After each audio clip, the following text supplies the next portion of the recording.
ప్రియమైన దేవుని వారలారా, అందరికీ హృదయపూర్వకమైన వందనాలు తెలియజేయుచున్నాను. అందరికి వందనాలండి.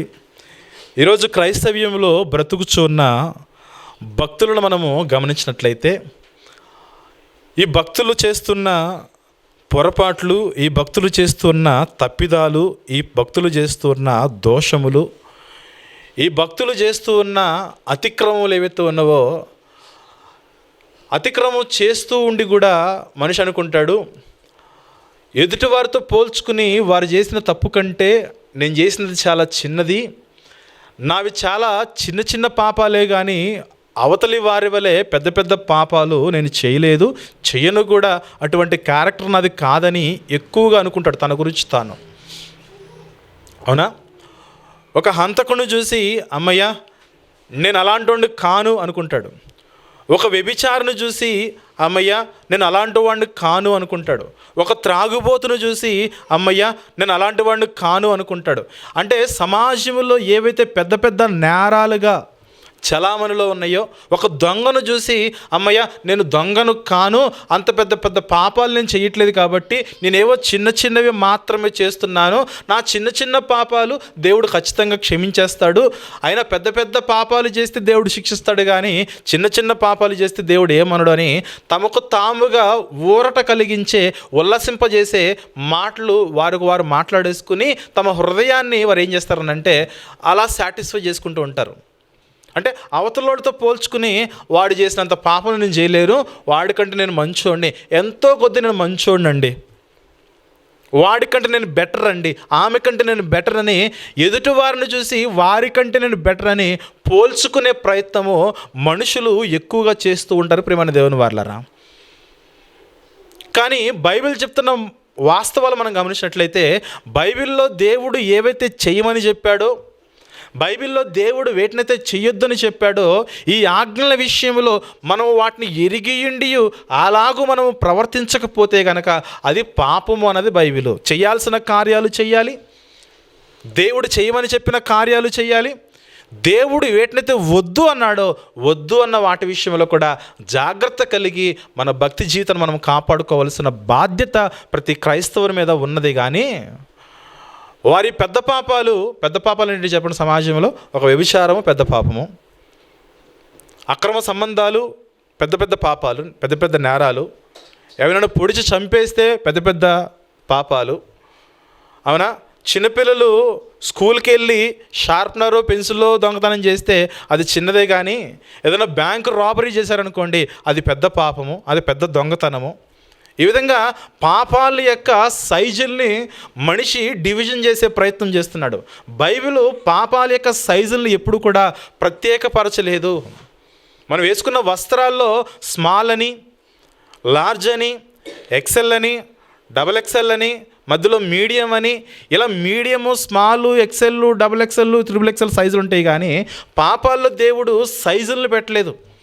నువ్వు వ్యభిచారము చేసినా, దొంగతనము చేసినా, హత్య చేసినా, అత్యాచారము చేసినా, నువ్వు ఎటువంటి కార్యము చేసినా అది పాపమే. దేవుడు పాపానికి ప్రత్యేకమైన సైజులు అనేవి ఆయన క్రియేట్ చేయలేదు, నిర్ణయించలేదు. ప్రియమైన దేవుని వారలారా, అంటే ఏది చేసినా దేవుడు ఏటినైతే చెప్పాడో, దేనిని చేసినా దేవుడు ఏదైతే చేయొద్దని చెప్పాడో దేనిని చేసినా అది పాపమే అవుతుంది. ప్రియమైన దేవుని వారలారా, కాబట్టి ప్రియమైన దేవుని వారలారా, మన జీవితాల్లో అవతల వారు చేస్తున్న పాపాలతో మనం పోల్చుకుంటే ఇంతకీ మనం చేస్తున్న పాపాలేంటో బైబిల్ మనకు ఖచ్చితంగా బోధపరుస్తుంది. ఆ పాపాలేంటో మనం గమనించినట్లయితే, ఆ వ్యభిచారం అనే పాపం ఎంత నేరమో, హత్య అనేది ఎంత పాపమో, దొంగతనం అనేది ఎంత పాపమో, అక్రమ సంబంధం అనేది ఎంత పెద్ద పాపమో, చిన్న చిన్న పాపాలుగా పిలువబడుతున్నవి కూడా కొన్ని ఉన్నవి. అవి కూడా ఈ దొంగతనము, హత్య, అత్యాచారాలతో సమానమైన పాపములుగా బైబిల్ జ్ఞాపకం చేస్తుంది. ప్రియమైన దేవుని వారలారా, పాపము అంటే దేవుడు చెప్పిన చట్టం ఏదైతే ఉన్నదో, దేవుడిచ్చిన ఆజ్ఞలు ఏవైతే ఉన్నవో ఆ ఆజ్ఞలు ఎరిగియుండి కూడా తప్పిపోతే దాన్ని పాపం అంటారు. అతిక్రమిస్తే దాన్ని పాపం అంటారు. ఆజ్ఞలను అతిక్రమించడమే పాపం అంటుంది బైబిల్. కొన్ని సందర్భాల్లో మనం గమనించాలి, మనకు ఒక టార్గెట్ అనుకుంటాము, ఆ టార్గెట్ని మనము రీచ్ అవ్వడానికి ఒక్క నిమిషము ఆలస్యమైనా ఆ టార్గెట్ దగ్గర మనం చేరుకోలేము. 10 నిమిషాలు ఆలస్యమైనా ఆ టార్గెట్ దగ్గరికి మనం రీచ్ అవ్వలేము. 10 గంటలు ఆలస్యమైనా ఆ గమ్యస్థానానికి మనము రీచ్ అవ్వలేము. అంటే 1 సెకను ఆలస్యమైనా రీచ్ అవ్వలేకపోతున్నాము, 1 నిమిషం ఆలస్యమైనా రీచ్ అవ్వలేకపోతున్నాము, 10 గంటలు ఆలస్యమైనా రీచ్ అవ్వలేకపోతున్నాము, 1 దినము ఆలస్యమైనా రీచ్ అవ్వలేకపోతున్నాం. అంటే అక్కడ మనకున్న టార్గెట్ గమ్యస్థానం ఏదైతే ఉన్నదో ఆ గమ్యస్థానాన్ని చేరుకోవడానికి మనం గమనించాలి, 1 సెకండ్లో మనం మిస్ అయిపోయాము, 10 నిమిషాల్లో మనం మిస్ అయిపోయాము, 10 గంటల్లో మనం మిస్ అయిపోయాము, 1 దినములో మనం మిస్ అయిపోయామంటే అక్కడ మీరు సమయాన్ని పక్కన పెట్టండి, మనం ప్రత్యేకంగా ఖచ్చితంగా ఓవరాల్గా చూస్తే మనం చేరుకోవాల్సిన డెస్టినేషన్ ఏదైతే ఉందో ఆ డెస్టినేషన్ మనము మిస్ అయిపోతున్నాము. ప్రియమైన దేవుని వాళ్ళారు, గురి తప్పుతున్నాయి. కారణం ఏంటో చెప్పనా? ట్రైన్ ఉన్నది, ట్రైను దాని యొక్క నిర్ణీత కాలంలో అది బయలుదేరిపోయి వెళ్ళిపోతుంది. అది ట్రైనే కానీ, ఫ్లైటే కానీ, బస్సే కానీ, ఎలాంటి రవాణా సాధనమైనా సరే దాని యొక్క నిర్ణీతమైన కాలంలో అది బయలుదేరి వెళ్ళిపోతుంది. 1 సెకండ్గా ఆలస్యంగా వెళ్ళినవాడు ఎక్కడికెళ్ళి చెప్పండి, అక్కడ ఆగిపోవాల్సిందే. 10 నిమిషాలు ఆలస్యంగా వెళ్ళినవాడు అక్కడ ఆగిపోవాల్సిందే.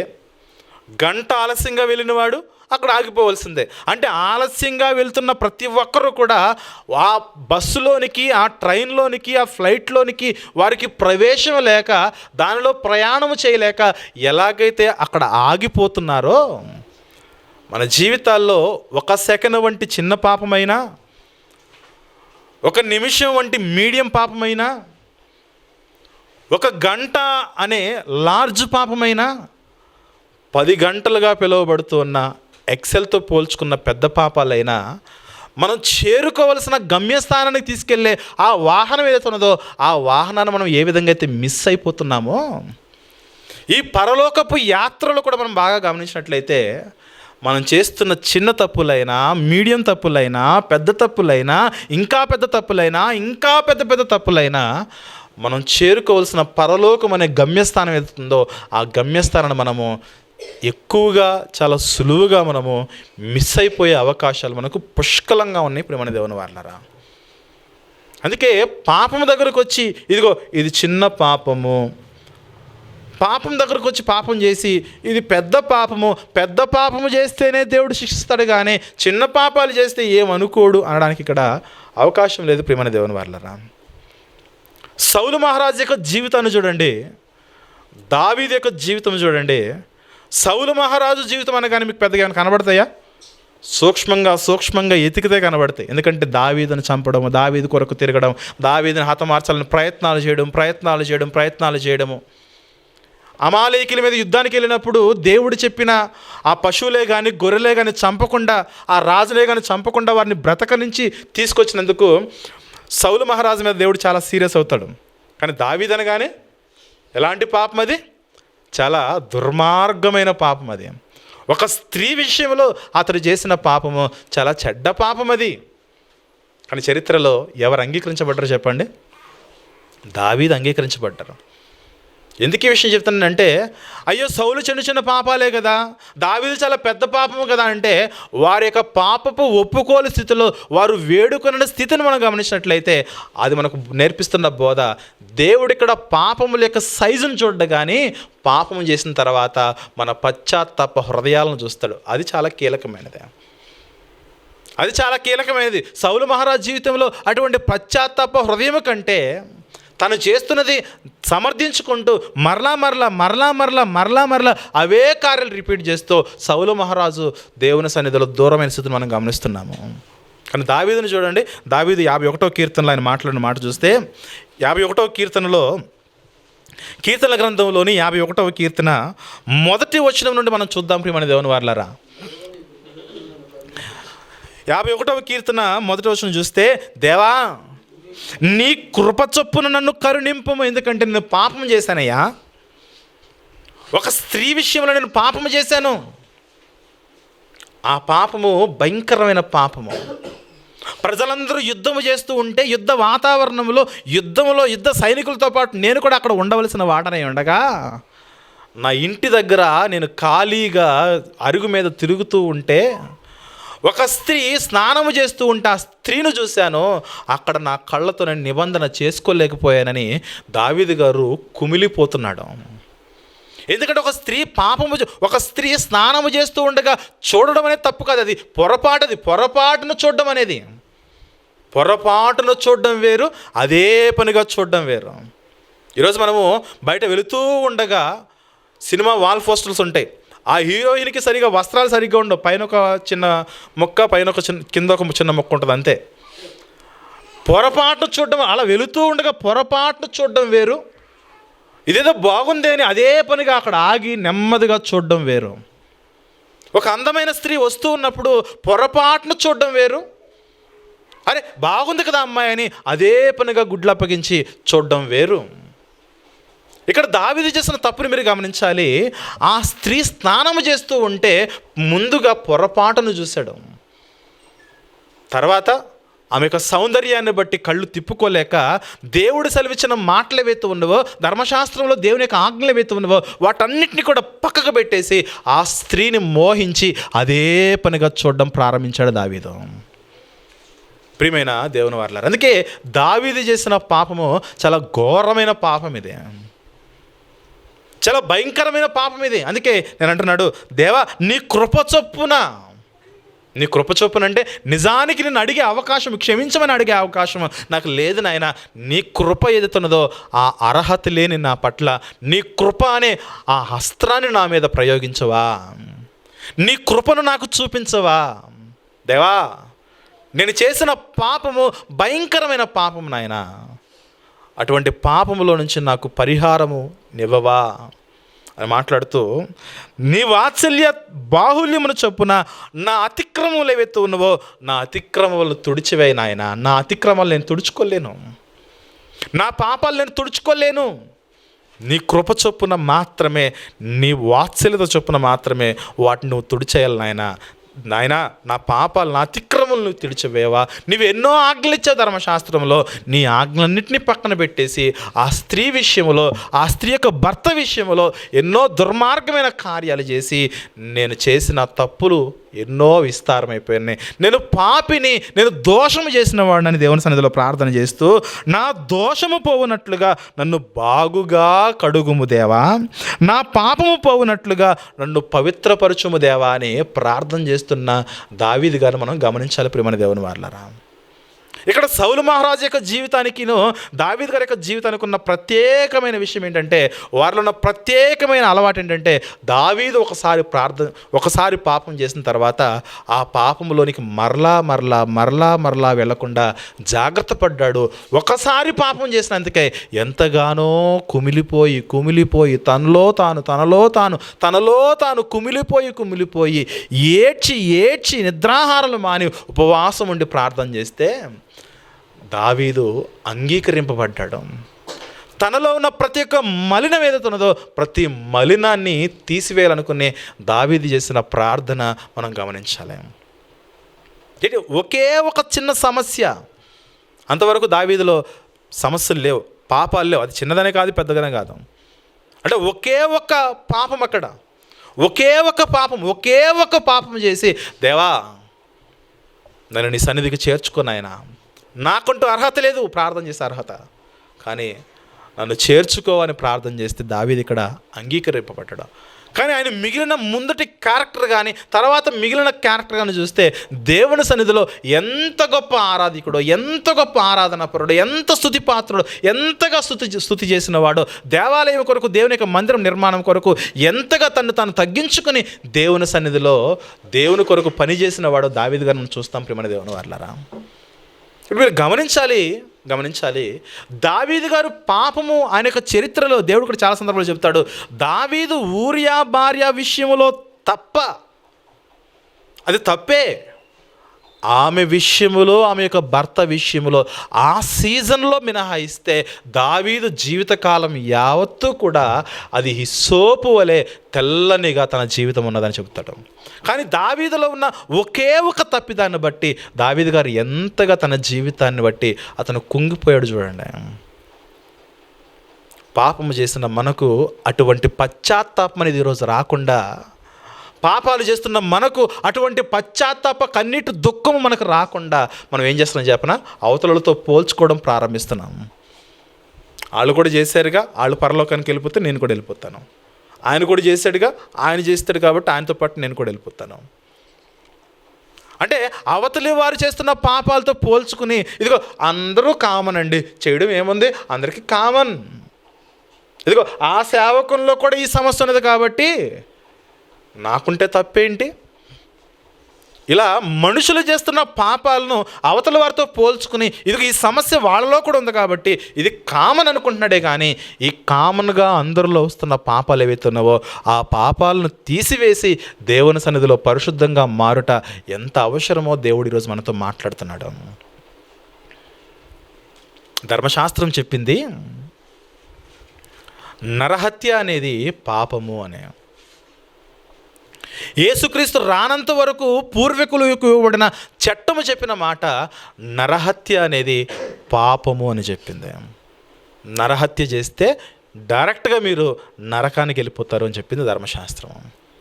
కానీ యేసుక్రీస్తు వారు చెబుతున్నారు, ఈ నరహత్యకు ప్యారలల్గా నరహత్య ఈక్వల్ టు పక్కన దానికి సరిసమానమైన పాపం ఏంటనంటే క్రొత్త నిబంధన అంటుంది నీలో ఉన్న కోపమే. అంటే కోపము చేస్తే నరహత్య చేసినంటే అవును. నువ్వు ఇతరుల మీద కోపపడుతున్నావు అంటే అదే పనిగా ఇతరులంటే అసహించుకుంటూ వారిని కోపగించుకుంటున్నావు అంటే నీవు కూడా నరహత్య చేసిన వారితో సమానుడివే అని చెబుతుంది క్రొత్త నిబంధన. మీరు గమనించాలి, ఒకడిని పొడిచి చంపేసినా అది పాపమే, ఒకడి మీద నీవు కోపగించుకొనినా అది పాపమే. అంటే నరహత్య ఈక్వల్ టు కోపము అనేది సమానమైన పాపాలు. కానీ నరహత్య అంటే ఎత్తైనది, కోపం అంటే చాలా చిన్నది అని అనుకోవడానికి ఇక్కడ అవకాశాన్ని యేసుక్రీస్తు వారు మనకి ఇవ్వడం లేదు. ప్రియమైన దేవుని వల్ల గమనించుకోవాలి, యేసుక్రీస్తు వారి లోకానికి వచ్చిన తర్వాత పాపాన్ని మూలాల్లో నుంచి పెకలించాలని, వేర్లతో సహా తీసివేయాలని ఆయన చేస్తున్న ఆయన బోధ మనం గమనించినట్లయితే ప్రతి పాపమును మూలాల్లో నుంచి వేర్లతో సహా తీసేయాలి. నరహత్య చేయాలంటే నీకు కోపం వస్తుంది, అవతల వ్యక్తిని ద్వేషిస్తావు, కలహం పెట్టుకుంటావు, గొడవ పెట్టుకుంటావు, మత్సరం కలిగి ఉంటావు, అసూయ కలిగి ఉంటావు, కక్ష పెట్టుకుంటావు. వీటన్నిటిని చేయడం వల్ల అవతల వారి మీద నువ్వు ప్రణాళికలు రచించి వారిని లేపేసి హత్య చేస్తావు. కాబట్టి ఈ హత్య చేయక మునిపే నీ మీద, నీవు అవతల వ్యక్తి మీద ఏ విధంగా అయితే కోపగించుకుంటున్నావో ఆ కోపమే పాపము అంటున్నాడు యేసుక్రీస్తు వారు. అంటే దీనికి అర్థమేంటో చెప్పనా, నరహత్య ఈక్వల్ టు కోపము. అంటే కోపము దేనితో సమానం అంటే హత్యతో సమానము. బైబిల్ ఎలా ఉంటుంది? బైబిల్ మాత్రమే ఎలా ఉంటుంది? బైబిల్ మాత్రమే ఎలా చెబుతుంది? చూద్దాం యేసుక్రీస్తు వారు మాట్లాడిన మాట. మత్తయి సువార్త 5వ అధ్యాయము, మత్తయి సువార్తలోని 5వ అధ్యాయము 21వ వచనాన్ని మనం చూద్దాం. ప్రియమైన దేవుని వారలారా, మత్తయి సువార్తలోని 5వ అధ్యాయం 21వ వచనం చూస్తే, నరహత్య చేయవద్దు, నరహత్య చేయువాడు విమర్శకు లోనగునని పూర్వీకులతో చెప్పిన మాట మీరు విన్నారు కదా. ఒకసారి ఆగండి, ఇక్కడ నరహత్య చేయవద్దు, నరహత్య చేసిన వాడు దేనికి లోనగునట? విమర్శకు లోనగును. తర్వాత చదవండి ఒకసారి. నేను మీతో చెప్పినది ఏమనగా, తన సహోదరుని చూచి తన సహోదరుని మీద కోపపడు ప్రతివాడు ఎక్కడికి వెళ్ళిపోతాడు? విమర్శకు లోనగుతున్నాడు.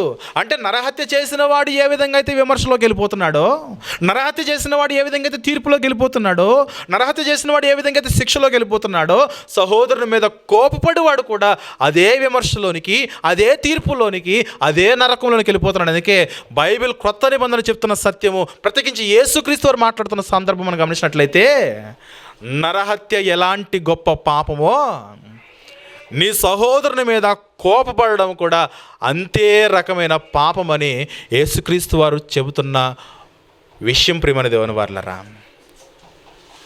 నరహత్య ఎంత తీవ్రమైన పాపమో నీ సహోదరుని చూసి వ్యర్థుడా అని పలికినా కూడా అంతే తీవ్రమైన పాపము.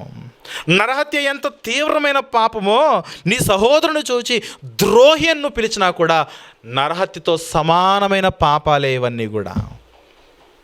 లోకంలో చట్టాలు వేరండి. చంపితేనే నీకు సాక్ష్యం ఉంటే శిక్ష అంటారు. చంపినోడే బయట తిరుగుతున్నాడు ఈరోజు. హత్యలు చేసిన వారే బయట తిరుగుతున్నారు. కానీ దేవుని దగ్గర నీ సహోదరుని మీద నువ్వు కోపపడుతూ ఉన్నావా? తరచుగా నీ సహోదరుని మీద నువ్వు ఎప్పుడు కూడా వ్యర్థుడా పిలుస్తున్నావా? నీ సహోదరుని చూసి ద్రోహిని మాట్లాడుతున్నావా? నీవు కూడా నరహత్య చేసిన వాడివే, నరహత్యకు సరి సమానమైన పాపము చేసిన వాడివే అని చెబుతుంది యేసుక్రీస్తు వారు బోధ. ప్రియమైన దేవుని వాళ్ళరా, కాబట్టి ఎంత జాగ్రత్తగా ఉండాలి క్రైస్తవుడు. క్రైస్తవ్యం అంటే ఎంత పరిపూర్ణమైన స్థితిలో మనల్ని నిలబెట్టేదో మనం గమనిస్తున్నామా? ఇది క్రిస్టియానిటీ అంటే. క్రైస్తవ్యం అంటే ఇది. నోరుంది కదా అని, చేతులున్నాయి కదా అని, మనకు బలం ఉన్నది కదా అని, ధనం ఉన్నది కదా అని ఇష్టానుసారంగా అందరి మీద కోపగించుకుంటూ, అందరి మీద నోరు పారేసుకుంటూ, అందరి మీద ఇష్టానుసారంగా మాట్లాడుకుంటూ వెళ్ళిపోతే అది సభ్యత కాదు, అది సంస్కారము కాదు అని చెబుతుంది లేఖనం. ప్రియమైన దేవుని వారలారా, గమనిస్తున్నారు కదా? గమనించాలి. యేసుక్రీస్తు వారు చెప్తున్న మాట, నరహత్య ఎలాగో నీ సహోదరుని చూచి నువ్వు కోపపడినా, వ్యర్థుడా అని చెప్పినా, ద్రోహి అని చెప్పినా సరే, నరహత్య చేసిన వాడు ఎలాగైతే నరకంలోకి వెళ్ళిపోతున్నాడో నీవు కూడా ఎక్కడికి వెళ్ళిపోతావు? అదే విమర్శలోనికి నువ్వు వెళ్ళిపోతావు. కాబట్టి జాగ్రత్త సుమి అని చెప్తుంది యేసుక్రీస్తు వారు. మరొక సందర్భం చూద్దాం. 27వ వచనం చూద్దాం. మత్తయి సువార్త 5వ అధ్యాయము 27వ వచనం చూస్తే, వ్యభిచారము చేయవద్దని చెప్పబడిన మాట మీరు విన్నారు కదా. వ్యభిచారము చేస్తే నరకంలోనికి పడిపోతారని మీరు విన్నారు కదా. వ్యభిచారం చేయడం వల్ల దేవుడు మీ మీద కోపగించుకుంటాడని, మీకు శిక్ష అమలు చేస్తాడని, వ్యభిచారం చేస్తే రాళ్లతో మీరు కొట్టబడతారని మీతో చెప్పబడిన మాట మీరు విన్నారు కదా.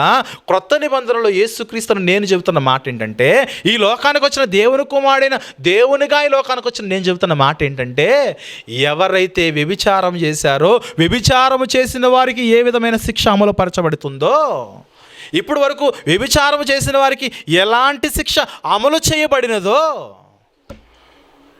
క్రొత్త నిబంధనలను చెబుతున్న మాట ఏంటంటే, నేను మీతో చెప్పినది ఏమనగా, ఒక స్త్రీని మోహపు చూపుతో చూచు ప్రతి వాడును అప్పుడే తన హృదయమందు ఆమెతో వ్యభిచారము చేసిన వాడగును. అంటే వ్యభిచారము చేసినా పాపమే, వ్యభిచారము చేయకుండా ఒక స్త్రీ గురించి, ఒక పురుషుని గురించి నీ హృదయంలో చెడ్డ తలంపులు కలిగి ఉన్నా కూడా అది పాపమే. అంటే వ్యభిచారముకు ఎన్ని మార్కులు వేస్తావో 100 వేస్తావా? మోహపు చూపుకు కూడా 100 మార్కులు పడిపోతాయి నీ పాపపు చరిత్రలో అంటుంది వాక్యము. కాబట్టి ప్రియమైన దేవుని వారలారా, వ్యభిచారం అనగానే చాలా తీవ్రత కలిగిన పాపం అండి. మోహపు అనగానే అంతగా పెద్ద తీవ్రత లేదండి. లైట్గా చేసి చిన్న పాపం అనుకోవడానికి అవకాశం లేదు ఇక్కడ. నువ్వు వ్యభిచారంకి ఎన్ని మార్కులు అయితే వేస్తావో 100 వేస్తే, మోహపు చూపుకు కూడా దేవుడు 100 వేస్తాడు. వ్యభిచారమునకు ఎటువంటి శిక్షణ అమలు చేస్తారో మోహపు చూపుకు కూడా దేవుడు అటువంటి శిక్షనే అమలు చేస్తాడు. దీనికి అర్థం ఏంటంటే, వ్యభిచారము ఈక్వల్ టు మోహపు చూపు. ఈ రెండు కూడా సరి సమానమైన పాపములే, కానీ ఒకటి ఎక్కువ ఒకటి తక్కువ అనడానికి ఇక్కడ అవకాశం ఎంత మాత్రం కూడా లేదన్న సత్యాన్ని మనము గమనించుకోవాలి దేవుని యొక్క లేఖనాన్ని బట్టే. చాలామంది అబద్ధాలు చెప్పడము అలవాటు. అబద్ధాలు చెప్పడము వెన్నతో పెట్టిన విద్య. కొంతమంది ఉన్నమాట చెప్పకుండా మాటలు మారుస్తూ మారుస్తూ మారుస్తూ మారుస్తూ మారుస్తూ ఏదేదో చెబుతుంటారు. ఈ మత్తయి సువార్త 5వ అధ్యాయంలో యేసుక్రీస్తు వారు మాట్లాడిన మాట 34వ వచనంలో, నేను మీతో చెప్పినది ఏమనగా, 33వ వచనం కూడా, నీవు అప్రమాణము చెయ్యక నీ ప్రమాణములను ప్రభువుకు చెల్లింపవలనని పూర్వీకులతో చెప్పబడిన మాట మీరు విన్నారు కదా. అప్రమాణం అంటే అబద్ధములు మీరు మాట్లాడకూడదు. మీరు ఏ ప్రమాణమైనా సరే సత్యమునే చేయాలి, కానీ అసత్యమును మీరు అవలంబించకూడదని చెబుతూ, నేను మీతో చెప్పేది ఏంటంటే, ఎంత మాత్రము కూడా ఒట్టు పెట్టుకోవద్దు, ఆకాశము తోడనివద్దు, అది దేవుని సింహాసనము, భూమి తోడనవద్దు, అది ఆయన పాదపీఠము, యెరూషలేము తోడనవద్దు, అది మహారాజు పట్టణము. 37వ వచనంలో, మీ మాట అవునంటే అవునను, కాదంటే కాదు అని ఉండవలన కానీ వీటికి మించినది ఏదవుతుందో అది దుష్టుని నుండి పుట్టినది. కొంతమందికి అబద్ధం చెప్పడం ఇష్టం లేదు, ఉండదు. ఎందుకంటే అబద్ధం చెప్తే దేవుడు ఊరుకోడని ఏం చేస్తారు చెప్పిన, లేనిది ఏదో అదో ఏదో ఏదో క్రియేట్ చేస్తూ లేని వాటిని మరలా పుట్టించి చెప్పే ప్రయత్నం చేస్తూ ఉంటారు. చిన్నప్పుడు ఒక స్టోరీ ఉండేది. రాజుగారి కుమారుడట యవన ప్రాయంలో ఉన్నాడు కదా. యవన ప్రాయంలో ఉండేసరికి అడవిలోకి వెళ్ళాడు. ఇక పొద్దున అడవిలోకి వెళ్ళేసరికి ఏమీ లేకపోయేసరికి ఒక సరస్సు దగ్గర ఆగి మొహం కడుక్కుందామని ఒక పుల్ల ఇరుచుకొని కడుక్కుంటా ఉంటే ఆ చిన్న పీస్, ఆ పుల్లలో చిన్న పీస్ అనేది పళ్ళ సందులో ఇరికిపోయింది. అంటే రాజుగారులు అనగా వాళ్ళకన్నా రాజభవనంలో ఉంటే అన్నీ ఉండేవి, చక్కగా బ్రష్లని కానీ చాలా అన్ని రకరకాల పదార్థములతో వారు తోముకునేవారు.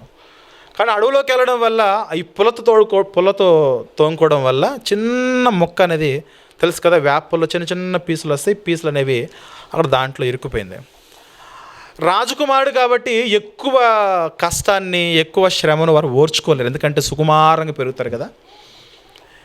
ఆయన రాజభవనం రాగానే వాళ్ళు చాలా బాధపడుతూ ఏడుస్తూ రావడంగానే ఇక ఆయన ఏడుస్తూ లోపలికి వెళ్ళిపోయేసరికి జనులందరూ చూస్తారు, ఏడుస్తూ వెళ్ళిపోయాడు, రాజకుమారికి ఏమైపోయింది అని అందరిలో కూడా ఒక సందిగ్ధకరమైన వాతావరణం.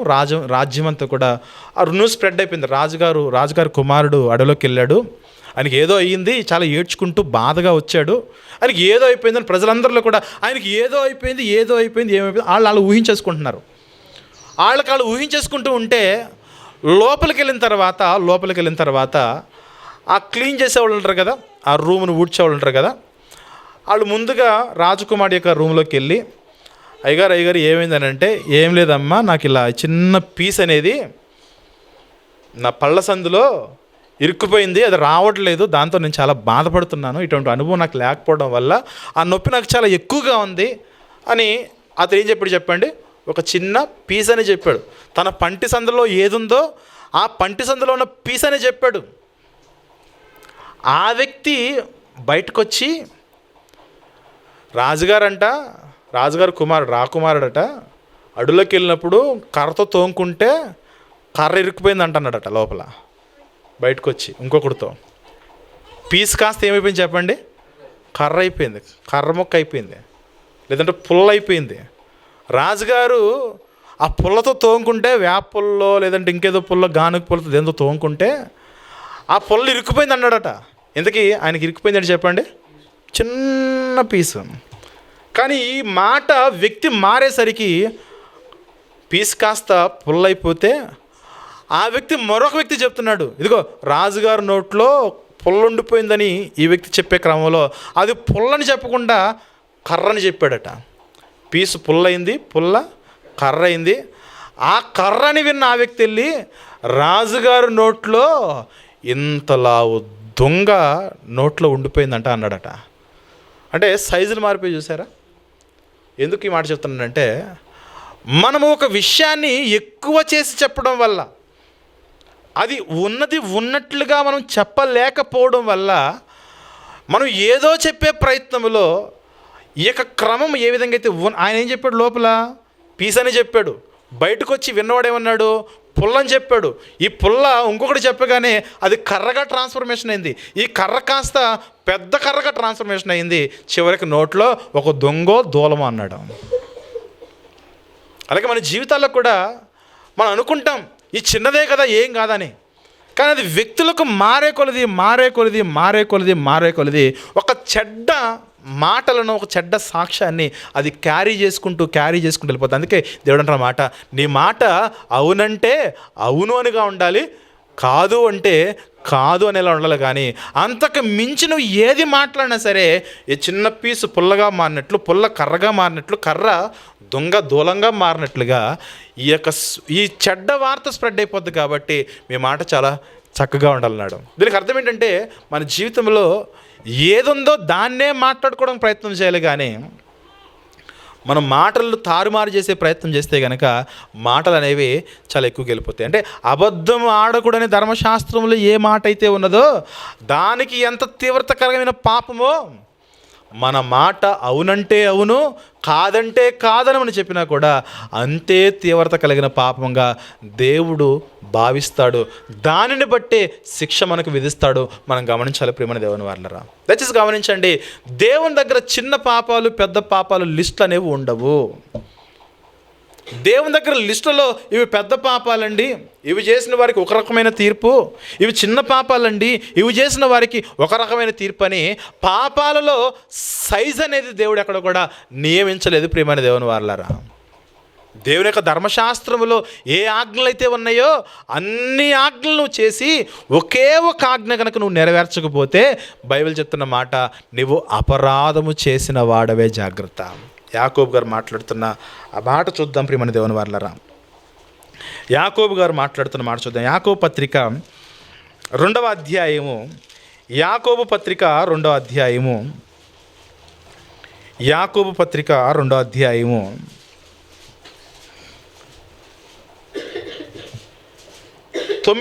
10వ వచనం చూద్దాం. 10వ వచనం చూద్దాం.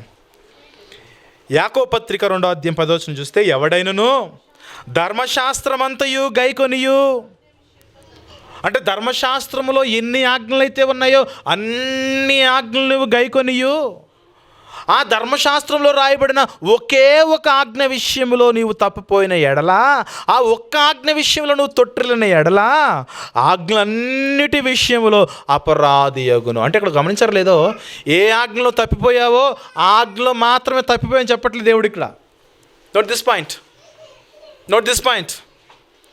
ధర్మశాస్త్రంలో 100 ఆజ్ఞలు ఉన్నాయనుకుంటే ఉదాహరణగా, ఆ 100లో నువ్వు 99ను బాగా పాటించి ఒకే ఒక ఆజ్ఞ అది చిన్నదైతే, నీకు చిన్నదిగా కనబడితే ఆ చిన్న దానిలో తప్పిపోతే మిగిలిన 99 ఆజ్ఞలు పాటించేవే, ఆ 99 ఆజ్ఞల విషయంలో కూడా నీవు చేసిన ఒక ఆజ్ఞ విషయంలో తప్పిపోవటం బట్టి ఆ 99 కూడా వృధానే. ప్రభా 99 బాగున్నాయి ప్రభా, ఒక్కటే పోయింది ప్రభా, నాకు ఇవ్వా పరలోకం అంటే, ఇదిగో ఈ ఒకటి పోయింది కదా, ఈ ఒకదాన్ని బట్టి కూడా నీకు పరలోకం రాదు అని చెప్తాడు దేవుడు. లేఖనం చెప్తున్న సత్యం అదే. అందుకే మన అవతల వారితో పోల్చుకునే కార్యాలు మనం మానుకోవాలి. నీకంటే నేను ఉత్తముణ్ణి, నీకంటే నేను ఉత్తముణ్ణి, నీకంటే నేను ఉత్తమరాలు, నీకంటే ఉత్తమరాలని పొరుగువానితో పోల్చుకునే ఆ యొక్క తెగులు ఏదైతే ఉన్నదో దాన్ని మనం మానుకోవాలి ప్రియమైన దేవుని. దాంతో ఏమైపోతుందంటే, నీకంటే నేను better better better better better better అనుకుంటున్నాడు, కానీ ఇందుకే నాలో ఉన్న సమస్య ఏంటి?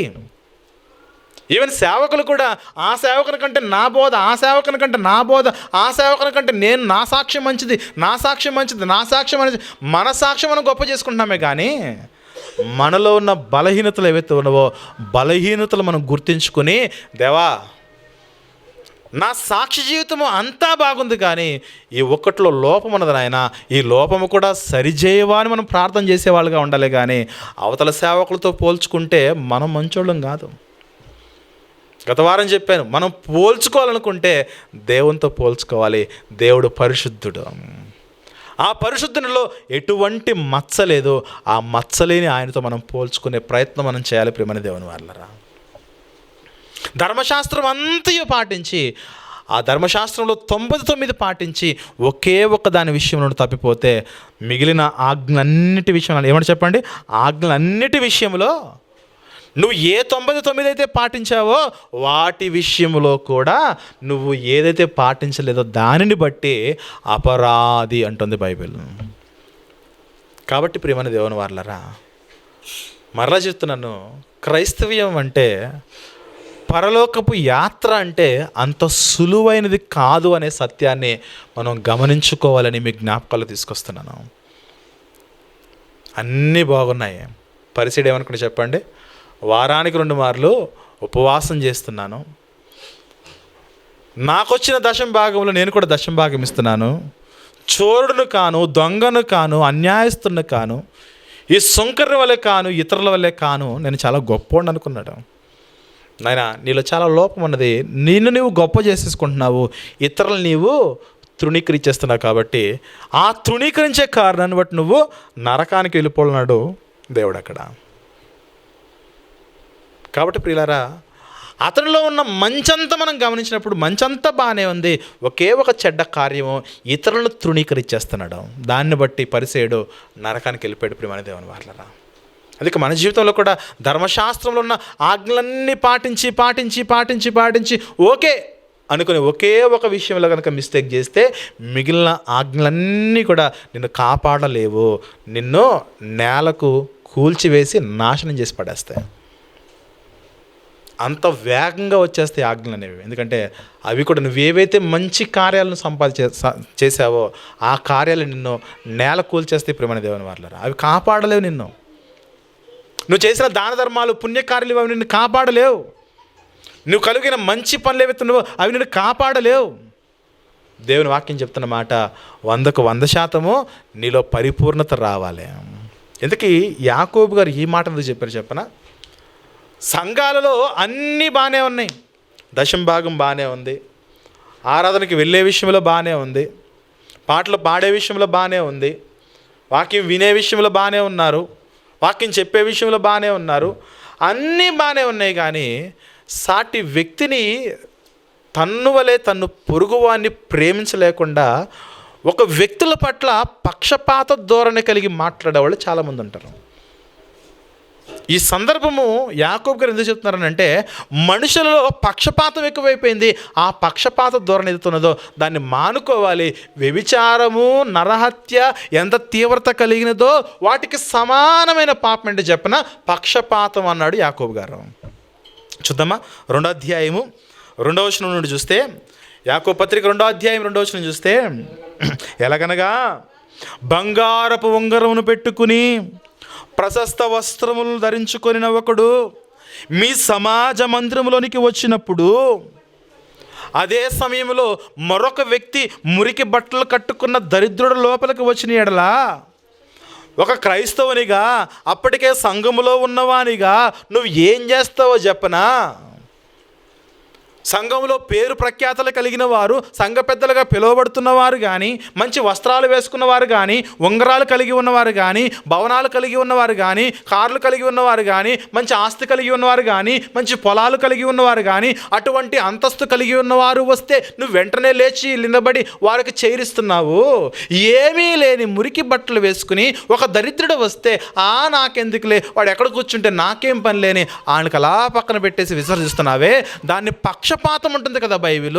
ఒకవేళ పక్షపాతం అనే జబ్బే గనక నీలో ఉంటే, ఆ పక్షపాతం ధోరణే గనక, అంటే వ్యక్తుల యొక్క పై స్వరూపాన్ని బట్టి, వారి యొక్క హోదాని బట్టి, వారు కలిగి ఉన్న దాన్ని బట్టి వారికి నువ్వు విలువనిస్తే గనక, వ్యభిచారం చేసేవాడికి, నరహత్య చేసేవాడికి, పక్షపాతము చూపించేవాడికి ఎటువంటి భేదము లేదని చెబుతున్నాడు యాకోబు గారు. అది దేవుని వాక్యము, అది దేవుని వాక్యము.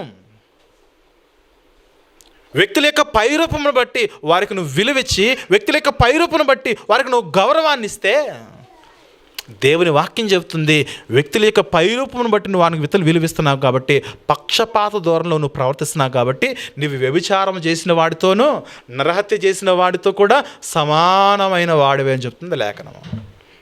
చదువుదాం 3వ వచనం చూస్తే, మీరు ప్రశస్త వస్త్రములు ధరించుకున్న వాడిని చూచి సన్మానించి నీవిక్కడ మంచి స్థలం ముందు కూర్చుండమని చెప్పి ఆ దరిద్రునితో, మురికి బట్టలతో వచ్చిన దరిద్రునితో నీవిక్కడ కూర్చుండము, లేక ఇక్కడ నా పాదపీఠములకు దిగున కూర్చుండమని చెప్పినలా మీ మనసులో భేదము పెట్టుకుని మీరు దురాలోచనలతో విమర్శ చేసిన వారగుదురు కారా?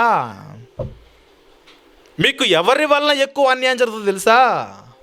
ప్రశస్త వస్త్రములు వేసుకుని ధనవంతులుగా ఎవరైతే సంఘాలుగా వస్తున్నారో వారి వల్లనే మీకు అన్యాయము. ఎందుకంటే వారే న్యాయ సభలకు మిమ్మల్ని ఈడ్ చేస్తారు కాబట్టి వారితో మీరు జాగ్రత్తగా ఉండండి. ఎందుకంటే వారి దగ్గర ఏదో ఉందని వారి పట్ల మీరు ఉండకండి, ఒకరి దగ్గర లేదని లేని వారిని బట్టి చులకనగా చూడకండి.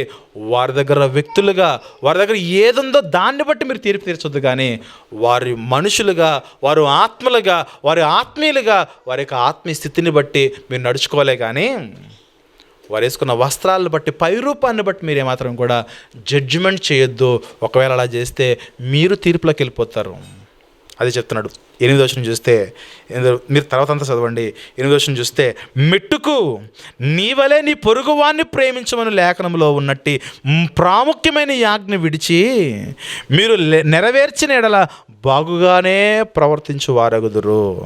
9వ వచనంలో, మీరు పక్షపాతము గలవారైతే ధర్మశాస్త్రము వలన అపరాధులని తీర్పు తీర్చబడి పాపము చేయువారగుదురు. అంటే వ్యభిచారం చేసిన వాడు తీర్పులోకి వెళ్ళిపోతున్నాడు, నరహత్య చేసిన వాడు తీర్పులోకి వెళ్ళిపోతున్నాడు, పక్షపాతముగా చూపించి పక్షపాత ధోరణిలో మాట్లాడేవాడు కూడా నరకానికి వెళ్ళిపోతున్నాడు. ప్రియమైన దేవుని వారలారా, ఈ మధ్య సేవకులు కూడా పక్షపాత ధోరణిలో సంఘంలో ఉన్న వారిని నిర్ణయించుకుంటూ ఉంటారు. ఎవరైతే ఎక్కువ కానికిస్తారో వారంటే ఒక చూపు, మొత్తానికి ఎవరంటే కానికెవరో వారంటే ఒక చూపు. ఎవరైతే ఎక్కువ కానికిస్తారో వారితో ఎక్కువగా సంభాషణ చేస్తూ ఉంటారు, వారికి ఎక్కువ రెస్పెక్ట్ ఇస్తూ ఉంటారు. ఎవరైతే పెద్దగా కానికెవరో వారితో పెద్దగా సంబంధాలను పెట్టుకోరు. విశ్వాసంలో కూడా మీరు గమనించండి. ఏ సేవకుడైతే సమస్తము కలిగి ఉండి ఒక పెద్ద చర్చి, పెద్ద హోదా, పెద్ద పరివారము, పెద్ద సభలు, పెద్ద మీటింగ్లు చేస్తారు చూసారా, పెద్ద పెద్ద కార్లు తిరుగుతారు చూసారా, వాళ్ళంటేనేమో వంగి వంగి వంగి వంగి అయ్యగారు దండాలు అంటారు. సామాన్య చిన్న చిన్న సేవకులు అనుకోండి, కనీసం వాళ్ళు వస్తే కొంచెం గ్లాసులు నీళ్ళు ఇవ్వడము, ఒక చైర్ ఇవ్వడము, కుర్చీ వేసి సభ్యతగా గౌరవంగా మాట్లాడడము ఇటువంటి చేయము. పెద్ద పెద్ద సేవకులుగా పిలువబడుతున్నారు వస్తే అందరూ కూడా వణికిపోతూ ఉంటారు. చిన్న చిన్న సేవకులు వస్తే కనీసం సేవకుడు వచ్చాడని వందనాలు చెప్దామని కూడా ఉండదు. వంట గదిలో వంట పని, ఇంటి గదిలో ఇంటి పని, ఆ గది ఈ పనులు చేసుకుంటారు. మనోడేగా వస్తాడు పోతాడు అంతేగాని ఈ రెస్పెక్ట్ ఇచ్చే విషయంలో కూడా మీరు పక్షపాతం చూపిస్తే సేవకులు చేస్తున్న పరిచర్యను బట్టి, వారు వాడబడుతున్న విధానమును బట్టి మీ జీవితాల్లో మీరు వారికి గనక పక్షపాతంగా మీరు ప్రవర్తిస్తే గనక వ్యభిచారం చేసిన వారితో, నరహత్య చేసిన వారితో మీరు సమానులే అంటుంది వాక్యం. ప్రేమని దేవుని వారలారా, కొంతమంది సేవకులు తగ్గించుకుని బ్రతకడానికి ఇష్టపడుతుంటారు. తగ్గించుకుని బ్రతుకుతున్నాడు కదా అని ఇష్టానుసారంగా నువ్వు మాట్లాడేసావు అనుకో, అది నీకు ఊరవుతుంది. పదే నీ ఇంటికి వచ్చి నీ డోరు కొట్టి నీతో మాట్లాడే ప్రయత్నం చేస్తుండే కదా అని, మనోడే కదా అని నువ్వు ఇష్టానుసారంగా నోరు జారేసావు అనుకో, మాట్లాడిని అక్కడ మాట్లాడేసావు అనుకో, దేవుడు ఊరు కూడా జాగ్రత్త. ఈ పక్షపాతం అనేది, పార్షియాలిటీ అనేది దేవుడు ఎక్కడ కూడా ఆయన ఒప్పుకోడు. ఎందుకంటే తర్వాత చెప్తున్న మాట 11వ వచనంలో, వ్యభిచరింపవద్దని చెప్పిన వాడు నరహత్య చేయవద్దనియూ చెప్పెను గనుక నీవు వ్యభిచరింపకపోయినను నరహత్య చేసిన ఎడల ధర్మశాస్త్ర విషయములో అపరాధివేతివి కదా. నీవు నరహత్య చేయకపోయినను వ్యభిచారము చేసిన ఎడల ధర్మశాస్త్ర విషయములో అపరాధము చేసిన వాడివి కదా. నరహత్య వ్యభిచారము చేయకపోయినను, పైన చెప్పిన మాట ఏంటంటే పక్షపాతముగా నువ్వు మాట్లాడడం వల్ల, పక్షపాత ధోరణిలో నువ్వు ప్రవర్తించడం వల్ల నరహత్య వ్యభిచారము చేసిన వారి విషయంలో, నరహత్య వ్యభిచారం చేసిన వారితో నీవు కూడా సమానుడువే కదా అంటుంది లేఖనం. ప్రియమైన దేవుని వారలారా, మనం అనుకుంటాం నరహత్య వ్యభిచారం చాలా పెద్దవని అనుకుంటాం. ఇక్కడ పక్షపాతము కూడా పెద్దదే. నరహత్య వ్యభిచారం ఎంత పెద్దవో పక్షపాతము కూడా అంతే పెద్దది. నరహత్య వ్యభిచారం ఎంత పెద్దవో కోపము కూడా అంతే పెద్దది. నరహత్య వ్యభిచారం ఎంత పెద్దదో మోహపు చూపు కూడా అంతే పెద్దది. అబద్ధము ఎంత పెద్దదో, నీ మాట అవునంటే అవుననుగా, కాదంటే కాదు అనుగా ఉండకుండా నీ ఇష్టానుసారంగా నువ్వు ప్రవర్తిస్తే నీ జీవితము అలాగే నాశనం అయిపోతుంది. ఇది దేవుని లేఖనం. ఏంటంటే ఇంత కఠినంగా వాక్యం చెప్తే సంఘంలో ఎవరు నిలబడతారనంటే తక్కువ మంది. దేవుని యొక్క ఆజ్ఞలను పాటించేది, దేవుని యొక్క ఆజ్ఞలు యథార్థంగా వినేది తక్కువ మంది. వినేదే తక్కువ మంది అయితే దాని ప్రకారంగా ప్రవర్తించేది ఇంకా తక్కువ మంది. పరలోకములోనికి లక్షల మందికి ప్రవేశం లేదు. మీకు చెప్పనా, పరలోకం చాలా చిన్నదండి, నరకము చాలా పెద్దది. అందుకే ఈ చిన్నదానికి పిలువబడుతున్న పరలోకం యొక్క ద్వారము ఇరుకుగా ఉంటుంది, దానిలోకి కొద్దిమందే వెళ్తారు. అదే నరకం అయితే విశాలం, లక్షల కోట్ల మంది వెళ్ళిపోయేంత గొప్ప విశాలకరంగా దేవుడు దాన్ని చేశాడు. పాపం చేసిన దూతలు అక్కడికే, దురాత్మలు అక్కడికే, పాపం చేసిన ప్రతి మనిషి అక్కడికే. ఈ క్రైస్తవులు కూడా మీరు గమనించండి, చాలా తక్కువ మంది పరలోకానికి వెళ్తారు. ఎందుకంటే క్రైస్తవులను పిలువబడినంత మాత్రాన అందరూ పరలోకానికి వెళ్ళిపోరు. ఎవరైతే ఆజ్ఞలు 100కు 100% నెరవేరుస్తారో వారికి మాత్రమే మహిమ ప్రవేశం. ప్రేమైన దేవుని వాళ్ళారా, కాబట్టి మనం గమనించుకోవాలి. వ్యభిచారము అంటే కేవలము ఒక స్త్రీ పురుషుని కలయిక మాత్రమే కాదు. మోహపు చూపు, అశ్లీలత, కామవాంఛలు, కామకత్వము, అపవిత్రత, జారత్వము, ఈ ఆలోచనలు పదే పదే అటువంటి వాటికి చూడడము, అటువంటి వాటి గురించి ఆలోచన చేయడము, ఇదంతా కూడా వ్యభిచారము క్రిందకే వస్తుంది. ఒక స్త్రీ విషయంలో, ఒక పురుషుని విషయంలో నువ్వు అటువంటి ఆలోచనలు కలిగి ఉంటే నీవు కూడా వ్యభిచారము కలిగిన వాడివే. అందుకే గలతీయులకు రాసిన పత్రికలో పౌలు గారు మాట్లాడుతున్న మరొక మాట చూద్దాం. ప్రియమైన దేవుని వాళ్ళరా, గలతీయులకు రాసిన పత్రిక 5వ అధ్యాయము 19వ వచనం చూస్తే, గలతీయులకు రాసిన పత్రిక 5వ అధ్యాయం 19వ వచనంలో శరీర కార్యములు ఏవైతే ఉన్నవో అవి చాలా స్పష్టముగా ఉన్నవి. గలతీ పత్రిక 5వ అధ్యాయం 19వ వచనంలో శరీర కార్యములు స్పష్టమై ఉన్నవి. ఆ శరీర కార్యాలు ఏంటంటే జారత్వము, అపవిత్రత, కాముకత్వము అన్నాడు. చూడండి, ఇక్కడ వరకు ఆగండి. జారత్వం అంటే వ్యభిచారము, అపవిత్రత అంటే లైంగిక పాపాలుగా పిలువబడుతున్న వాటి వల్ల నిన్ను, నీ ఆత్మను, నీ శరీరాన్ని నువ్వు అపవిత్రం చేసుకోవడము. తర్వాత కాముకత్వం, ఎప్పుడు చూసినా కామవాంఛలు కలిగి, ఎప్పుడు చూసినా అవే ఆలోచనలు, అవే బుద్ధి, అవే ఆలోచనలు. ఇవన్నీ చేయడం వల్ల, ఇటువంటి ఆలోచనలు కలిగి ఉండడం వల్ల లైంగిక పాపాలుగా ఇవి పిలువబడుతున్నాయి. తర్వాత అంటున్నాడు విగ్రహారాధన, 20వ వచనం నుంచి విగ్రహారాధన, అభిచారము, ఈ విగ్రహారాధన అభిచారము కూడా పాపములే. తర్వాత అంటున్నాడు ద్వేషము, కలహము, మత్సరములు, క్రోధములు, కక్షలు, భేదములు, విమతములు, అసూయలు, మత్తతులు, అల్లరితో కూడిన ఆటపాటలు అన్నాడు. చూడండి, ద్వేషము వల్ల నరహత్య జరుగుతుంది, తర్వాత కలహము వల్ల నరహత్య జరుగుతుంది, మత్సరం వల్ల నరహత్య జరుగుతుంది, క్రోధం వల్ల నరహత్య జరుగుతుంది, కక్షల వల్ల నరహత్య జరుగుతుంది, భేదము వల్ల నరహత్య జరుగుతుంది, అసూయ పెట్టుకున్న నరహత్య జరుగుతుంది, అల్లరితో కూడిన ఆటపాటల్లో కూడా ఈరోజు హత్యలు చోటు చేసుకుంటున్నాయి. మీరు గమనించండి, ఈ ద్వేషము, కలహము, మత్సరము, క్రోధము, కక్ష, భేదము, విమతములు, అసూయ, అల్లరితో కూడిన ఆటపాటలు, ఇవన్నీ మీరు చేస్తే నరహత్య చేసిన వారితో సమానమే. ఎవరైనా ద్వేషించినా, కలహం పెట్టుకున్నా, గొడవ పడినా, కక్ష పెట్టుకున్నా, అసూయపడినా, కోపపడినా, ఇవన్నీ కూడా దేంతో సమానం చెప్పండి? నరహత్యతో సమానము. జారత్వం కలిగి ఉన్నా, అపవిత్రత కలిగి ఉన్నా, కాముకత్వం కలిగి ఉన్నా, ఇవన్నీ కూడా వ్యభిచారంతో సమానము. కాబట్టి పెద్ద పాపాలు, చిన్న పాపాలను దేవునిలో అవేమి ఉండవు. అందుకంటున్నాడు, ఇగో 21వ వచనంలో వీటిని గూర్చి నేను మునుపు చెప్పిన ప్రకారము ఇట్టి వాటిని చెయ్యువారు దేవుని రాజ్యమును స్వతంత్రించుకొనరని మీతో స్పష్టముగా చెప్పుచున్నాను. ఏంటండి, ఎవరైనా ద్వేషిస్తే పరలోకం రాదు. ఎవరైనా కలహం పెట్టుకుంటే పరలోకం రాదు. ఎందుకంటే పౌలు గారు చెప్తున్నాడు, దేవుని రాజ్యమును ఇలాంటి వాళ్ళు స్వతంత్రించుకోరు. నిన్ను నువ్వు ఎలాగైతే ప్రేమించుకుంటున్నావో ఇతరులు ప్రేమించుకోలేవు. ఇతరులు కూడా నువ్వు ప్రేమించకపోతే నీకు పరలోకం రాదు. ఎందుకంటే అవతల వారంటే నీకు అసూయ, ద్వేషము, కోపము, క్రోధము, కక్ష. ఎందుకింత కక్ష? ఈ కక్షలు కలిగి ఉండి, అసూయలు కలిగి ఉండి, క్రోధము కలిగి ఉండి, కోపము కలిగి ఉండి, ద్వేషము కలిగి ఉండి, దూషణ కలిగి ఉండి పరలోక రాజ్యంలోకి నువ్వు ఎలా ప్రవేశించగలవు? రాదు నీకు పరలోకం అంటున్నాడు దేవుడు ఇక్కడ. అంటే ఇవన్నీ కూడా నరహత్యతో సమానమే. నరహత్య చేసిన వాడు ఎక్కడికి వెళ్తాడు చెప్పండి? నరకానికి వెళ్ళిపోతాడు. అందుకే ద్వేషము కలిగి ఉన్న, కక్షలు కలిగి ఉన్న, కలహాలు కలిగి ఉన్న, అసూయలు కలిగి ఉన్న, అల్లరితో కూడిన ఆటల పాటలు కలిగి ఉన్న, కోపము కలిగి ఉన్న, ఇవన్నీ కూడా నరహత్య అనే కార్యానికి ఇవి పిల్లల లాంటివే. వీటి వలననే హత్యలు జరుగుతాయి. అందుకే అవి రాకుండా జాగ్రత్త పడండి. ఒకవేళ ఇవే కలిగి ఉంటే, ఈ అసూయ, కోపము, ఈ మత్సరం ఇవే కలిగి ఉంటే మీరు నరహత్య చేసిన వారితో సమానులే. ఇవి కలిగి ఉంటా దేవుని రాజ్యంలో మీరు స్వతంత్రులు కాలేరు. నరహత్య, డైరెక్ట్గా ఒకరిని పొడి చేసినా, వ్యభిచారం చేసినా, ఏది చేసినా కూడా నీకు పరలోకం రాదు.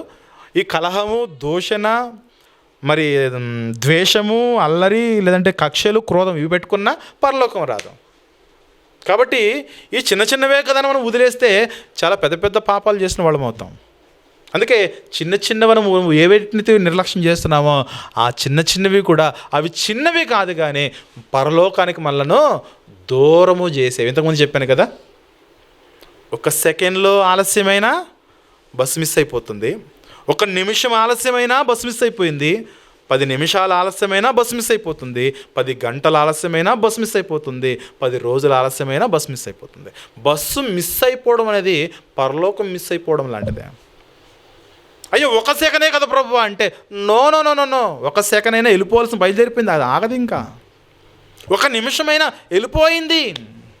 అందుకే ఈ కాంపిటేటివ్ ఎగ్జామ్స్ రాస్తున్నప్పుడు ఆ గేట్లు వేసేసిన తర్వాత ఇక నువ్వు ఏడ్చి ఎంత గింజుకున్న గేట్లు ఓపెన్ చేసి చూడండి కానిస్టేబుల్స్, అయిపోయింది, నువ్వు లోపలికి రావాల్సిన సమయం అయిపోయింది. దేవా, ప్రతి ఆదివారం నేను 1 గంట లేట్కి వెళ్తాను ప్రభువా, పరలోకం ఇస్తావా నాయన అంటే, చీ దరిద్రుడా, నీకు పరలోకం అసలు అని అంటాడు. అది కాదు ప్రభా, 10 నిమిషాలు లేట్కి వెళ్తున్నాను ప్రభా, నాకు ఇస్తావా అంటే, నో. అది కాదు ప్రభా, 1 నిమిషం ఆలస్యం ప్రభా, పరలోకం ప్రభా, నో పరలోకం, నో ఎంట్రన్స్. ఎందుకంటే సమయాన్ని, నేను ఇచ్చిన సమయాన్ని నువ్వు ఎంత జాగ్రత్తగా వాడుకుంటున్నావు, నీకేది క్రమశిక్షణ, నీకేది డిసిప్లిన్. క్రమశిక్షణ లేకపోతే నా ఆజ్ఞలు అతిక్రమించిన వాడివే కదా. ట్రైన్ జర్నీ 1 గంట ముందు వెళ్ళిపోతావు, బస్ జర్నీ 1 గంట ముందు వెళ్ళిపోతావు, ఉద్యోగం 1 గంట ముందు వెళ్ళిపోతావు, అన్నిటికీ సమయానుకూలంగా వెళ్తున్నావే. మరి దేవుని సన్నిధి అనగానే 1 గంట, పావు గంట, 10 నిమిషాలు, ఎందుకింత ఆలస్యము, ఎందుకింత దేవుడంటే భయము లేని తత్వము, పరలోకానికి చేరాలన్న ఆలోచన మీకు లేదా? అడుగుచున్నాడు దేవుడు. దేవుని సన్నిధికి చేరే క్రమంలో అలసత్వం ఎంత మాత్రము కూడా మంచిది కాదు. దేవుడంటే ఎంత పక్షపాతం ఎందుకు మనకు? ఉద్యోగాన్ని బాగా ప్రేమిస్తున్నాం కాబట్టి సమయానికి వెళ్ళిపోతాము. దేవుణ్ణి మనం ప్రేమించట్లేదు కాబట్టి ఆయన సన్నిధికి మనము సమయానికి వెళ్ళము. అంతే, పెద్దగా దీనిలో లోతుల్లోకి వెళ్ళి ఆలోచించుకోవాల్సిన అవసరం లేదు. ఉద్యోగం అంటే భయం కాబట్టి సమయానికి వెళ్ళిపోతాము. దేవుడు అంటే భయం లేదు కాబట్టి ఎప్పుడు వెళ్ళినా పర్లేదు. ఎందుకంటే ఆయన ఎప్పుడు వెళ్ళినా క్షమించేవాడు కాదు. అన్నీ రాసుకుని ఒకే ఒక రోజున శిక్షిస్తాడు. పాతాళంలో తొక్కి పట్టుకుని నార తీసి చెమడాలు ఒలిచేస్తాడు. జాగ్రత్త, అది దేవుని తత్వం. కాబట్టి ప్రియమైన దేవుని వారలారా, దేవుని సన్నిధికి వచ్చే విషయంలోనే ఇంత పక్షపాతం మనలో ఉంటే మిగిలిన అన్ని విషయాల్లో బాగానే ఉన్నాయి కదా. ఉద్యోగం టైం ఫ్యాక్టర్ బాగుంటుంది. శరీరానికి ఏదన్నా ప్రాబ్లం వచ్చిందనుకోండి, టైం ఫ్యాక్టర్ ఉంటుందా? వెంటనే వెళ్ళిపోవాలి డాక్టర్ దగ్గరికి. యాక్సిడెంట్ అయిందనుకోండి, సాయంత్రం వెళ్దాం అనుకుంటామా? వెంటనే వెళ్ళిపోవాలి. ఎందుకంటే ఎప్పుడు జీవించుకుంటే అప్పుడే తెలుస్తుంది. కానీ ఆత్మకు పట్టిన రోగాలు ఉన్నాయే, ఆత్మకు పట్టిన మలినాలు ఉన్నాయే, ఈ మలినాలు మనం ఎందుకు తీసుకోలేకపోతున్నాం? ప్రియమైన దేవుని వారలారా, గమనించండి. అందుకే చిన్న చిన్న వాటి విషయంలో వాటిని మనం అతిక్రమిస్తూ దేవుడిస్తున్న పరలోకాన్ని మనము దూరం చేసుకోవద్దు. నేను సమస్తం బాగానే చేస్తున్నాను, వ్యభిచారం చేయట్లేదు, దొంగతనం చేయట్లేదు, నరహత్యలు చేయట్లేదు అని నువ్వు అనుకోవచ్చు. కానీ చిన్న చిన్నవిగా నీకు అనిపిస్తున్నాయే, వాటి విషయంలో తప్పిపోవడం వల్ల నీ సాక్షి జీవితాన్ని, నీ సాక్ష్యాన్ని నువ్వు నాశనం చేసుకుని ఫలభరితమైన జీవితాన్ని నువ్వు దేవుని సన్నిధిలో అనుభవించలేకపోతున్నావు. అందుకే ప్రియమైన దేవుని వల్లరా, చిన్న పాపాలే కదా మనం సరిపెట్టేసుకుంటే వాటి వలన మన సాక్ష్యం అనేది దెబ్బతింటుంది దేవుని సన్నిధిలో. కొరింథీయులకు రాసిన రెండో పత్రిక 7వ అధ్యాయము 1వ వచనం మనం చూసినట్లయితే, కొరింథీయులకు రాసిన 2వ పత్రిక 7వ అధ్యాయము 1వ వచనం చూస్తే, ప్రియులారా, మనకు ఈ వాగ్దానములు ఉన్నవి గనుక, ఏ వాగ్దానములు? మనం పరలోకమందున దేవుని సన్నిధికి మనం స్వతంత్రించుకోవాలనే వాగ్దానం మనకు ఉన్నది కనుక దేవుని భయముతో పరిశుద్ధతను సంపూర్తి చేసి అన్నాడు, కానీ అసంపూర్ణం అన్నాడా? సంపూర్ణము. నీ పరిశుద్ధత ఏదవుతుందో అది ఫుల్ఫిల్ కావాలి. ఆ ఫుల్ఫిల్ కాకుండా నీకు 99 మార్కులు వచ్చి ఒక మార్కులో ఫెయిల్ అయితే, ఒక్క విషయంలో తొట్టిల్లిపోతే, ఆ ఒక్క విషయంలో నీకు ఏదైతే బలహీనత ఉన్నదో ఆ బలహీనతను బట్టి నువ్వు పరలోకానికి చేరుకోలేవు. పరిపూర్ణత కావాలి దేవుని దగ్గర. మీ దేవుడైన యెహోవా పరిపూర్ణుడు కాబట్టి మీరు కూడా పరిపూర్ణులై ఉన్నట్టు యేసుక్రీస్తు వారు. పరిపూర్ణత ముఖ్యం ఇక్కడ. అందుకంటున్నాడు పరిశుద్ధతను సంపూర్తి చేసుకొనొచ్చు శరీరమునకును ఆత్మకును కలిగిన సమస్త కల్మషము నుండి మనల్ని పవిత్రములు చేసుకుందాము. శరీరములో మనకి ఎన్ని ఏళ్ళు ఉంటాయి చెప్పండి? 20 ఏళ్ళు ఉంటాయి, అంతే కదా? 10 కింద 10. ఒక ఏళ్ళు ఇరిగిపోయింది అనుకోండి, అలాగే పెట్టుకుని అలాగే ఉంటామా? 19 ఉన్నాయి కదా అనుకుంటామా? అనుకోం. ఆ ఒక్క ఏళ్ళు బాగు చేసుకోవడానికి వెంటనే పరిగెత్తుతాం మనం. 2 కిడ్నీలు ఉన్నాయి కదా, ఒకటి బాగుందిలే, ఒకటి పాడైపోతే ఏందిలే అని అనుకుంటామా? నో. ఏదైతే పాడైపోయిందో దాన్ని మనం రిపేర్ చేసుకోవడానికి పరిగెత్తుతాం. జలుబే కదా, దగ్గే కదా, జ్వరమే కదా, మిగిలిన శరీరంలో ఆర్గాన్స్ అన్నీ బాగానే ఉన్నాయి కదా అనుకుంటామా? కేవలం దగ్గు దగ్గు దగ్గు దగ్గని 4 సార్లు దగ్గితే చాలు, అమ్మో నాకు గోళీ పడిపోవాలి, మాత్ర పడిపోవాలి, టానిక్ పడిపోవాలనుకుని వెంటనే మెడికల్ షాప్కి వెళ్ళి కొనుక్కుని ఇచ్చేసుకుని చేసేసుకుంటాం. మరి శరీరంలో ఏదైనా ఒక చిన్న బలహీనత ఉంటేనే ఇంత వేగంగా వెళ్ళిపోతున్నామే. మరి ఆత్మకు పట్టిన మలినాలు ఏవైతే ఉన్నావో ఆ మలినాలు మనం ఎందుకు కడుక్కోలేకపోతున్నాం దేవుని యొక్క వాక్యము దగ్గర? ప్రియమైన దేవుని వారలారా గమనించాలి, కడుక్కోవాలి, ఎప్పుడు కడుక్కోవాలి. ఈ లోకము చెడ్డ లోకం, ఈ లోకము దుష్ట లోకము. ఈ లోకంలో అపహాసకులు ఎక్కువ ఉన్నారు, ఈ లోకములో దుష్టులు ఎక్కువ ఉన్నారు. అందుకే అపహాసకులు కూర్చుండే చోట నువ్వు కూర్చోవద్దంటే మనం అక్కడే కూర్చుంటాం. అపహాస్యం అనేది దేవునికి చాలా నచ్చని కార్యం. అందుకే అపహాస్యం గురించి చాలా చాలా సీరియస్గా మాట్లాడతాడు. ఒకరోజు ఎలీషా గారు ఒక ప్రాంతానికి వెళ్తూ ఉంటే చిన్నపిల్లలు 42 మంది బోడివాడా బోడివాడా బోడివాడా అంటే ఎలీషా గారు కలిగి ఉన్న ఆ యొక్క భౌతిక స్వరూపం బట్టతలు అనుకుంటా, అందుకే బోడివాడ అన్నారు. బోడివాడా బోడివాడా అంటే ఎలీషా గారికి పిచ్చ కోపం వస్తుంది.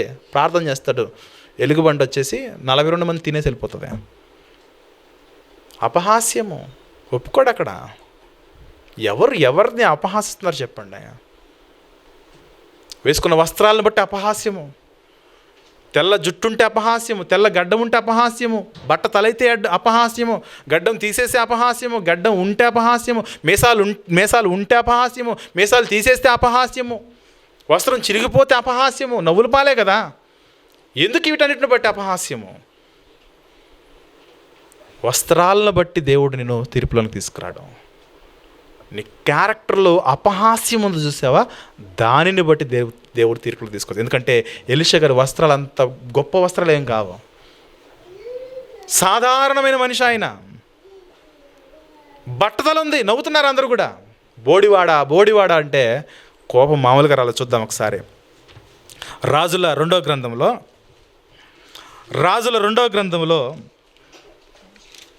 2వ అధ్యాయము 23వ వచనం నుండి మనం చూద్దాం. ప్రియమైన దేవుని వారలారా, రాజుల 2వ గ్రంథము 2వ అధ్యాయం 23వ వచనం చూస్తే, అక్కడ నుండి అతడు అంటే ఎలీషా గారు బేతేలుకు ఎక్కి వెళ్ళును.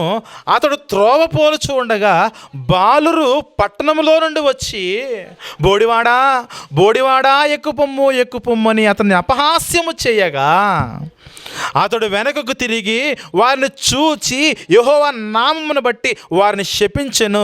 అప్పుడు 2 ఆడు ఎలుగుబంట్లు అడవిలో నుండి వచ్చి వారిలో 42 బాలులను చీల్చివేసెను. అది దేవుని కార్యం, అది దేవుని కార్యం. ఈరోజు నేను ప్రార్థన చేస్తే ఎలుగుబంట్లు వస్తాయో రావో నాకు తెలియదు, అవి రావు కూడా. కానీ ఒకానొక రోజు దేవుడు తీర్పులను తీసుకొస్తాడు. మనకున్న స్థితిని బట్టి ఎవరైనా అవహేళన చేస్తే, మనకున్న స్థితిని బట్టి అపహాస్యం చేస్తే దేవుడు ఊరుకోడు. జాగ్రత్త ప్రియమైన దేవుని వల్ల. అది మనం ఎవరిని చేసినా సరే, మనం ఎవరిని అపహాస్యం చేసినా అవహేళన చేసినా దేవుడు ఊరుకోడు. ఎందుకంటే దుష్టుల ఆలోచనల చొప్పున నడవక, పాపుల మార్గమును నిలవక, అపహాసకులు కూర్చుండు చోట కూర్చోవద్దు. ఎందుకంటే నీకు కూడా అపహాసకుల బుద్ధి బుద్ధే కలుగుతుంది. అపహాస్యము అంత ఇష్టమైతే దేవుని సన్నిధిలో నుంచి పరిపూర్ణంగా దూరం వెళ్ళిపోయి ఈ బాలుర్లా ఎవరిని కనబడితే వాళ్ళని అపహసించుకుంటూ పోయావనుకో, వాళ్ళకు పట్టిన గతే నీకు పడుతుంది. ప్రియమైన దేవుని వాళ్ళరా, అందుకే ఈ కామెడీ జోనర్లో మనం ఉండడానికి ఏమాత్రం కూడా ఇష్టపడకూడదు. క్రైస్తవ్యం అనేది పరిపూర్ణమైనది. ఇది కొంచెం సీరియస్ తీవ్రత కలిగిన జోన్. ఇది ఈ కామెడీ జోన్లో ఉంటే మనం కూడా కామెడీ పీస్ అయిపోతాం. అందుకే కామెడీలకు మనం దూరంగా ఉండాలి. ఎంత దూరంగా ఉంటే అంత మంచిది. ఎందుకు విషయం చెప్తున్నాను, ఇది కూడా పెద్ద పాపమే అన్న వాస్తవాన్ని మనం గమనించుకోవాలి. అంటే మనం దీన్ని పెద్దగా పట్టించుకోము. జోకులు, సరదాలు, నవ్వులు, ఈకలింపులు, కకలింపులు పెద్దగా పట్టించుకోము, లైట్ తీసుకుంటాం కదా. 10 మంది ఉన్నప్పుడు ఒక వ్యక్తి మీద జోకేస్తే ఈ వేసిన వ్యక్తి నవ్వుతున్నాడు, మిగిలిన 8 మంది నవ్వుతూ ఉంటే ఆ వేయబడిన ఆ వ్యక్తి అవమానపరచబడట్లేదా? అతని అవమానము దేవునికి అవమానం కాదా? అతడు మాత్రమే అవమానపరచడం కాదు, కానీ నీ ప్రవర్తన బట్టి దేవుడు అవమానపరచబడుతున్నాడు. జాగ్రత్త. దేవుడు ఊరుకోడు, జాగ్రత్త.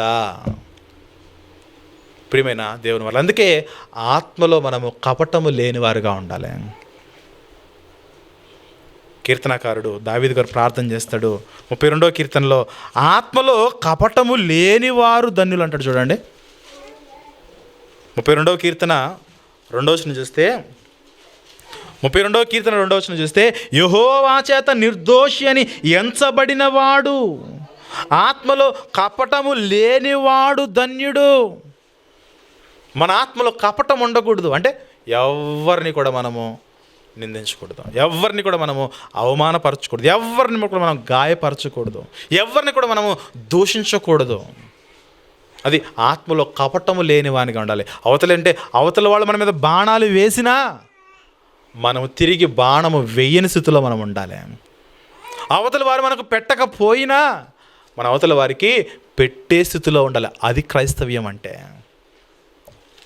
ఆత్మలో కపటము లేనివాడు ధన్యుడు. అందుకే ఈ పాపము చేసిన తర్వాత దావీదు గారు తన ప్రార్థనలో 6వ వచనం చూస్తే, 51వ కీర్తన 6వ వచనంలో, 51వ కీర్తన 6వ వచనంలో, నీవు అంతరంగములో సత్యమును కోరుచున్నావు. అంతరంగ స్వభావం ఎలా ఉండాలి? సత్యముతో, దేవుని వాక్యముతో నింపబడి ఉండాలి. అంతరంగ స్వభావము సత్యముతో నింపబడి ఉంటే బాహ్య క్రియలు ఏవైతే ఉన్నవో ఆ క్రియలు కూడా సత్యానుసారంగా ఉంటాయి. పేరుకే నేను క్రైస్తవునని చెప్పేసుకుని బాహ్య క్రియలన్నీ కూడా చెడ్డ కార్యాలు, మలినమైన కార్యాలు చేసుకుంటూ వెళ్ళిపోతే మనలో సత్యం ఉన్నదని కాదు, మనము సత్యానికి సంబంధించిన వారు మనకు కాము. ప్రేమ దేవుని వల్లరా. కాబట్టి మనుషులతో మాట్లాడే చిట్ట చివరి దేవుని స్వరమే దేవుడు మనకిచ్చిన బైబిల్. మరలా చెప్తున్నాను, మనుషులతో దేవుడు మాట్లాడుతున్న చిట్ట చివరి దేవుని స్వరమే దేవుని వాక్యము. ఈ వాక్యము చొప్పున మనం బ్రతకాలి. ఈ వాక్యానుసారంగా మనం బ్రతకలేకపోతే మన జీవితాలు అర్థాంతరంగా మునిగిపోతాయి. ఎందుకంటే ముందు పితరులు మాట్లాడారు, ప్రవక్తలు మాట్లాడారు, వినలేదు. యేసుక్రీస్తు వారు మాట్లాడారు, వినలేదు. పరిశుద్ధాత్ముడు ఆజ్ఞాపించాడు, వినలేదు. ఈ చివరికి బైబిల్ నందు నిక్షిప్తం చేయబడిన ఈ వాక్యము మాట మనం వినకపోతే మనల్ని ఎవ్వరూ కాపాడలేరు. ప్రియమైన దేవుని వాళ్ళరా, ఈ వాక్యం అంటే దేవుడు మనతో మాట్లాడుచున్న చిట్ట చివరి అవకాశం ఇది, చిట్ట చివరి ధన్యత ఇది, చిట్ట చివరి భాగ్యం ఇది. దీన్ని మనం వినియోగించుకోవాలి. దీన్ని కనుక మనం వినియోగించుకోలేకపోతే మన జీవితాల్లో నాశనాన్ని మనం కొని తెచ్చుకుంటాం. ప్రియమైన దేవుని. అందుకే వాక్యాన్ని మనం ఎక్కువగా వినియోగించుకోవాలి. వాక్యానుసారంగా మనం బ్రతికితే పాపాలన్నీ కూడా ఒకే తీవ్రతలో కనబడతాయి. ఇందులో పెద్ద పాపాలని, చిన్న పాపాలను ఉండవు. అపహాస్యము చేసినా, ఒకరిని నిందించినా ఈక్వల్. అందుకే ప్రియమైన దేవుని వాళ్ళరా, అందుకే క్రైస్తవుడు భారము కలిగి ఉండాలి. ఆ భారము ఆ వ్యక్తిని, క్రైస్తవుడిని బాధ్యతలోనికి నడిపిస్తుంది. ఈరోజు మనుషులు వాక్యం అయితే నేర్చుకుంటున్నారు, కానీ భారము లేదు, బాధ్యత లేదు. చక్కని నడిపింపు లేదు. ఏదో వాక్యం నేర్చుకున్న దాన్ని బట్టి ఇష్టానుసారంగా మాట్లాడుకుంటూ వెళ్ళిపోతున్నారు. కానీ అయ్యో, ఒక మాట వల్ల నేను అవతల వారిని సంపాదించుకోగలుగుతున్నానా, లేదా ఇదే మాట వలన అవతల వారి మీద రాళ్ళు రువినట్లు రాళ్ల దాడితో చేసినట్లుగా మాటల దాడి చేసి అవతల వారిని ఇంకా దూరపరుస్తున్నానని ఆలోచన జ్ఞానం మనం కలిగి ఉండే దేవుని వాక్యంలో మనం ఎదగాలి ప్రియులరా. అదే దేవుడు కోరుకుంటున్నది. మనుష్యుల మీద దేవుడు ప్రయోగిస్తూ ఉన్న చిట్ట చివరి ఆయన స్వరము, ఆయన హస్తము దేవుని వాక్యం మాత్రమే. ఈ వాక్యానుసారంగా మన జీవితాలు మనం కట్టుకుంటే మనకు మేలు. ఈ వాక్యము చెప్పినట్టు మనం బ్రతికితే మనకు మంచిది, లేకపోతే కీడులోనికి, నాశనంలోనికి మనం వెళ్ళిపోతాము. నరకాన్ని తప్పించుకోలేం ప్రియమైన దేవుని వర్లరా. Thank you very much. నా మాటలు ముగిస్తున్నాను.